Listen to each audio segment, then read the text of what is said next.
안녕하십니까. 장규식 작가입니다. 제가 먼저 번에 말씀드린 것과 같이 제가 총 5권의 책을 썼습니다. 근데 첫 번째 쓴 책이 바로 노래하는 인생, 출판사는 생각 나눔입니다. 이 책에 대해서 제가 소개를 좀 해드리려고 합니다.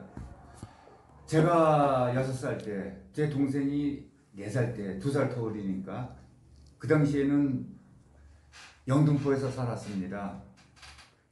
그 당시 상황은 굉장히 어려웠습니다. 그래서 군것질도 없었고 소위 주전벌이 할 것도 없었습니다. 어느 날 그 주변에 사는 사람들이 이제 메뚜기를 논에 가서 잡아와 가지고 튀겨 먹고 너무나 맛이 있었습니다. 그래서 그 메뚜기를 잡으러 동생하고 주전자를 이렇게 들고서 그 당시에 그 영등포 옆에 그 쇳강이 있는데 지금 얘기하면 오목교 쪽일 겁니다.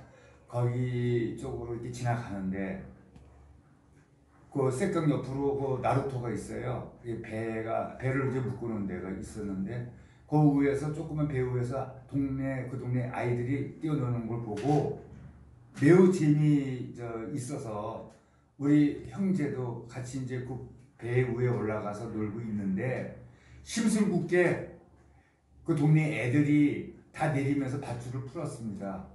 그러다 보니까는 그 조그만 나룻배가 우리 형제만 태우고 중간으로 이렇게 내려가다가 우리 형제가 우왕좌왕하다 보니까는 그 배가 전복이 됐어요. 엎어졌습니다. 그래서 이제 거기서 이제 저희 형제가 호우적거렸습니다. 그 당시에 있었던 그 기억이 지금도 생생합니다. 그렇게 해서 이제 죽기 직전에 거기 마침 이제 그 근방에서 이제 누구하고 약속이 있다고 해서 한 고등학생이 우통을 벗고서 저희 형제를 구한다고 뛰어들었습니다. 그 주변에 사람들이 모이면서 저기 그 강에 아이들 둘이서 빠졌다는 소리를 막 예치고 그러니까는 그 학생, 남학생이죠? 그 용기를 내고 이제 그 교복을 벗고서 이제 뛰어들어서 동생을 먼저 구하고 그 다음에 저를 구해줬습니다. 그런 일이 옛날에 있었습니다. 그래서 60살 되고 나서 그 기억을 떠올리면서 앞으로 나도 지금 살고 있는 게 내 목숨이 아니다. 좀 살아는 있지만 남에게 내가 죽는 날까지 봉사를 좀 해봐야 되겠다. 뭐 그 당시에도 그렇고 지금도 그렇지만 봉사라는 개념은 잘 모르겠습니다. 그래서 어떻게 하면 봉사를 어디서 어떻게 해야 되는 건가 고민하다가 우선 봉사를 하려고 하다 보면은 이제 말을 좀 잘해야겠다는 그 생각이 들어서 원래 제가 지금도 이제 뭐 말이 어눌하고 스피치가 별로 좋지 않습니다. 그래서 이제 그 당시 2011년인가 12년쯤에 종로에 있는 스피치 학원을 찾아가서 등록을 하고 나름대로 공부를 좀 했습니다. 그리고 나서는 이제 그 연신내 그 항승역이죠. 그 서대문 은평구 그 연신내 역을 지나가는데 그 안에서 그 어떤 사람이 그 노인분들을 이렇게 쫙 모아놓고 노래를 하고 있습니다. 그런데 그 노인분들이 너무나 좋아가지고 손뼉을 같이 이렇게 쳐주면서 하는 모습을 보고 내가 저거 해야 되겠다. 그렇게 결심을 했는데 또 문제가 생겼습니다. 제가 지금도 노래를 잘하지는 못하지만 그 당시에도 노래를 아주 못했습니다. 뭐 소위 쉽게 얘기하는 뭐 음치? 뭐 박치라 그럴까요?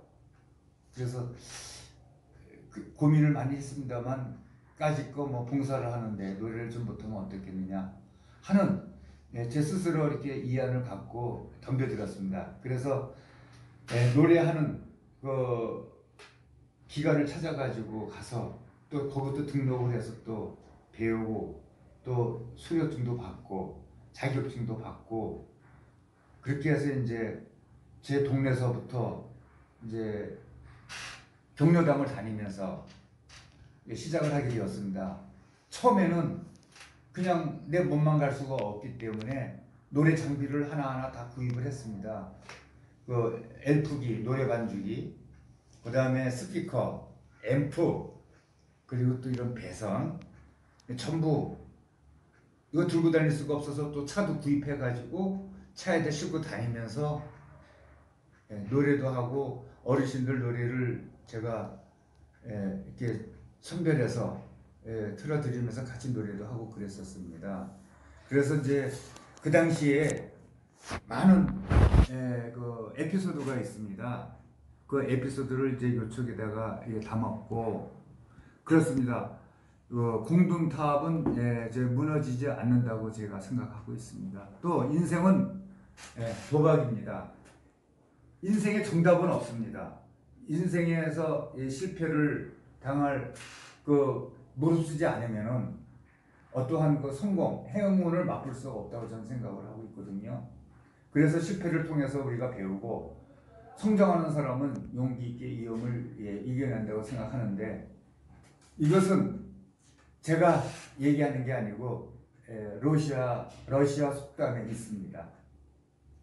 이 책의 내용을 이제 제가 좀 자세하게 간략하게 얘기를 한다면 1장부터 5장까지가 있습니다.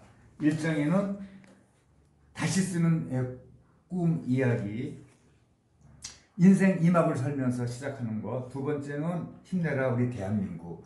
지금 우리 대한민국이 굉장히 어렵습니다. 잘 나가다가 요즘에 와서 이렇게 불이익에 걸려가지고 굉장히 힘들게 우리 국민들이 좀 살고 있습니다. 그래서 이제 좀 도움이 되지 않을까. 옛날에 쓴 책이지만요. 3장에는 우리를 위한 성공의 시크릿.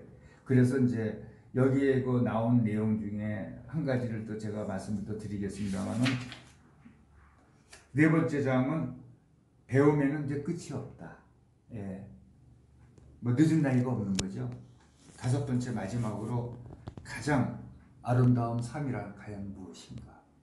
그 책을 이렇게 내용을 수록을 했습니다. 이 책 내용 중에 인디안들 얘기가 있습니다. 인디안들은 비가 안 오면 인디언들도 기우제를 지냅니다. 우리나라도 조선시대에도 비가 안 와서 가물면은 임금님이 기우제를 지냈습니다. 근데 이상하게도 인디언들이 기우제를 지내면 꼭 비가 옵니다. 그것도 100%입니다. 이상하죠? 아시겠습니까? 그것은 인디언들은 비가 올 때까지 기우제를 지내기 때문입니다. 인디언들은 그런 근성이 있습니다. 그래서 우리도 인디안의 어떤 근성을 받고 내가 하고자 하면은 못 이룰 게 없다고 저는 생각을 하고 있습니다. 제가 저 앞에 보시면 아시겠지만은 자격증이나 이런 어떤 기관에서 공부한 수료증이 한 40개 정도 됩니다. 이것은 비단 이제 그 종목에서 잘하는 것도 물론 있겠지만은 못하는 게 더 많습니다. 또 제 자신도 굉장히 학력도 좀 짧습니다. 처음에 제가 책을 쓴다고 생각하고 시작을 할 때 솔직히 두려움이 앞섰습니다. 또 늦은 나이라 좀 힘들었습니다. 그러나 제가 일단은 시작을 하였고 결과도 별로 좋지 않았습니다. 책도 많이 팔리지 않았습니다. 그래서 또 저희 집에 안 팔린 책들이 많이 있습니다. 그래서 혹시 노래하는 인생이라는 이런 책이 필요하시다고 그러시면은 저한테 연락 주시면은 책을 보내드리겠습니다. 그래서 하여튼 제가 5권 쓴 책의 첫 번째 노래하는 인생에 대한 책의 내용을 제가 얘기를 해드렸습니다. 오늘도 이렇게 바쁜 시간에 제 얘기를 들어주셔서 대단히 감사합니다. 고맙습니다.